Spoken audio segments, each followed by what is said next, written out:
கர்த்தருடைய பரிசுத்த நாமத்திற்கு மகிமை உண்டாவதாக.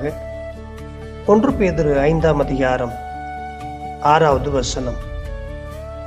ஆகையால் ஏற்ற காலத்தில் தேவன் உங்களை உயர்த்தும்படிக்கு அவருடைய பலத்த கைக்குள் அடங்கிருங்கள். ஆம் தேவ பிள்ளைகளே, உயர்வுக்காக, ஆசீர்வாதத்திற்காக எத்தனையோ காலங்களாக, மாதங்களாக, நாட்களாக காத்து கொண்டிருக்கிறீர்களோ? இந்த உயர்வுக்கு, இந்த உலகத்தில் ஆசீர்வாதமாக இருப்பதற்கு என்ன செய்வதென்று சொல்லி தெரியாமல் திகைத்து கொண்டிருக்கிறீர்களோ? பல முயற்சிகளை செய்கிறேன், ஆனால் எனக்கு ஒரு ஆசீர்வாதமும் இல்லை என்று சொல்லி சோர்ந்து போயிருக்கிறீர்களோ?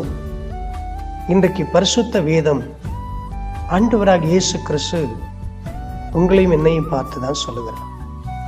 ஏற்ற காலத்தில் தேவன் உங்களை உயர்த்துவார். ஆம், இந்த உலகம் உயர்த்தாது, உலகத்தின் சூழ்நிலைகள் உயர்த்தாது, உலகத்தில் உள்ள மனிதர்கள் நம்மளை உயர்த்த மாட்டார்கள், உலகத்தில் உள்ள பொருட்கள் நம்மளை உயர்த்தி விடாது. ஆனால் இவைகள் எல்லாவற்றையும் வைத்து கர்த்தர் நம்மை உயர்த்துவார். இன்றைக்கு ஆண்டவர் சொல்லுகிறார், நீ தேவனுடைய கரத்தில் இரு, நீ என்னுடைய கரத்தில் இரு, ஏற்ற காலத்தில் உன்னை உயர்த்துவேன் என்று சொல்லி. ஆம், நீ காத்து கொண்டிருந்த அந்த காத்திருதல், அந்த ஏற்ற நேரம் இன்றைக்கு ஆண்டவர் உங்களுக்கு வைத்திருக்கிறார். இதோ தேவனுடைய கரத்தில் அடங்கிருங்க.